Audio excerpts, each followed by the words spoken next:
안녕하십니까. 오늘은 63강입니다. 경물의 방법과 절차에 대해서 말씀드리겠습니다. 대학에는 취지는 경물에 있다라고 말합니다. 취지는 경물해야 이룰 수 있다는 말입니다. 그렇다면 어떻게 경물해야 취지의 목적에 도달할 수 있을까요? 경물의 방법과 절차는 어떠한가요? 경물에서 가장 중요한 것은 바로 경물의 방법과 절차입니다. 육아의 기본적인 학습 방법은 하하기 상달입니다. 아래로 배워서 위로 통달한다는 뜻이죠.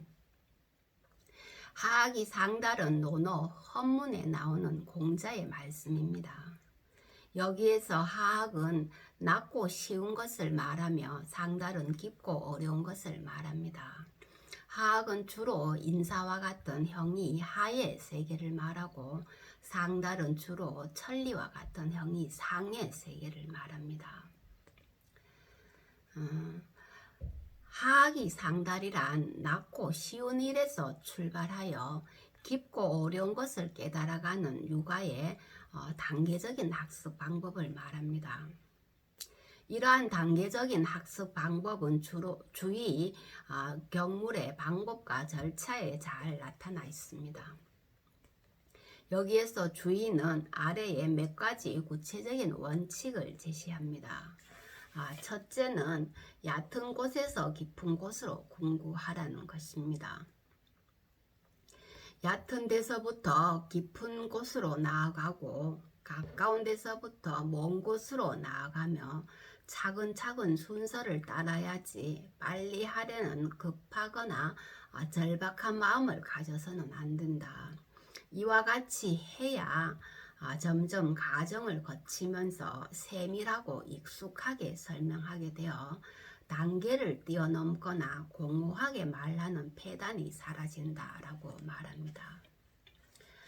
둘째는 조잡한 것에서 정미한 것으로 공부하라는 것입니다. 인식 대상을 가장 단순하고 가장 알기 쉬운 대상에서 출발하여 단계적으로 차례차례 복잡한 것으로 거슬러 올라가야 한다는 말입니다. 셋째는 점차적으로 확대하여 공부하라는 것입니다. 먼저 자신이 알고 있는 것으로부터 알지 못하는 것으로 점차 그 폭을 넓혀 나가라는 말입니다. 아는 곳에 따라 미루어 넓혀 나가야 하니 이미 알고 있는 것에 근거하여 미루어 나감으로써 알지 못하는 바가 없는 경지에 이른다고 말합니다. 이미 알고 있는 것에 근거하여 미루어 나감으로써 알지 못하는 경지에까지 이른다는 것입니다.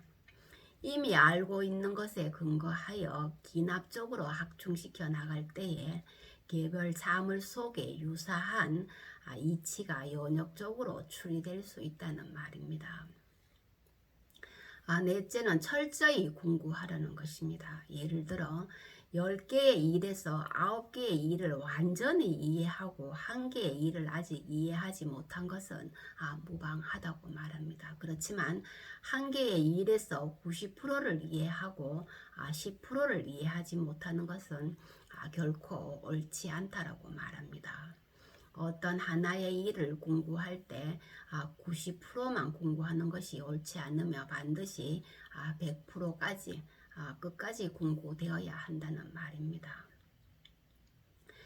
다섯째, 한 문제에만 너무 고집하지 말라는 것입니다. 이곳에서 이미 이해하지 못하는데 이것을 오로지 지키기만 한다면 이 부분에 대해서 이해하지 못하는데 오히려 그것을 지키기만 한다면 도리어 어두워지게 된다. 모름지기 다른 일로 공부해 가면 또한 이것으로 인해서 저것을 밝힐 수 있다라고 말합니다. 현실에서 아무리 공부해도 깨닫기 어려운 문제에 봉착할 수 있는데 그럴 때는 다른 문제로 넘어가라는 것입니다. 다른 문제를 공부하다가 보면은 해결되지 못한 어려운 문제도 저절로 밝혀질 수 있다는 것입니다. 여섯째는 널리 배우고 밝게 분별하라는 것입니다. 주인은 경물의 방법으로 중령에 나오는 공부 방법을 끌어들입니다.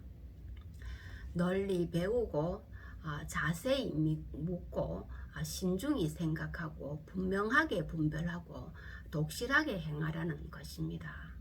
이것이 바로 박학, 신문, 신사, 명변, 독행을 말합니다. 배우지 않을지언정 배우면은 능숙하지 않고서는 그만두지 않으며 능숙해질 때까지 배운다는 거죠. 반드시. 묻지 않을지언정 물으면은 알지 못 않고서는 그만두지 않으며 알 때까지 질문한다는 것입니다. 생각하지 않을지언정 생각하면은 얻지 않고서는 그만두지 않으며 반드시 얻을 때까지 생각한다는 것입니다. 분별하지 않을지언정 분별하면은 분명해지지 않고서는 그만두지 않으며 분명해질 때까지 분별을 한다는 것입니다. 실행하지 않을지언정 실행하면은 독실하지 않고서는 그만두지 않는다. 독실해질 때까지 실행한다는 것입니다. 이처럼 경물의 여러 가지 방법과 절차를 통해 객관적인 합리성을 확보하게 됩니다.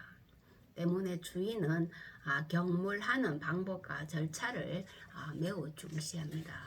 경물하는 방법과 절차를 중시한다는 것은 결국은 객관 사물 세계를 인정한다는 말입니다. 그래서 경물 치지와 같은 어떤 객관적인 탐구 방법을 강조하게 되는 것입니다. 반면에 불교와 같은 경우는 불교의 경우는 객관 사물의 세계를 인정하지 않습니다. 일체 유심조라고 하여 삼라만상이 모두 마음이 만든 것으로 이렇게 설명을 하죠. 그래서 도노와 같은 깨달음을 중시합니다. 그래서 객관 대상으로서의 사물의 존재를 인정하지 않습니다. 객관 대상으로서의 사물의 존재를 인정하지 않는 대표적인 인물이 또한 왕수인을 들 수 있습니다.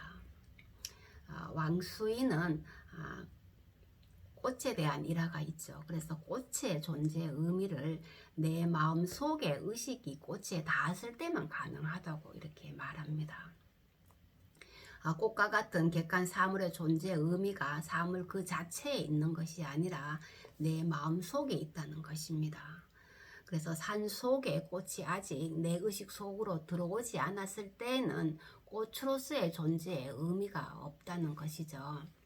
내가 꽃을 보는 순간, 즉 꽃이 내 마음의 의식 속으로 들어오는 순간에 꽃의 존재가 비로소 분명해진다는 것입니다. 이것은 한마디로 객관 사물의 세계를 인정하지 않는다는 의미죠. 객관 대상으로서의 사물의 존재를 인정하지 않는다는 뜻입니다.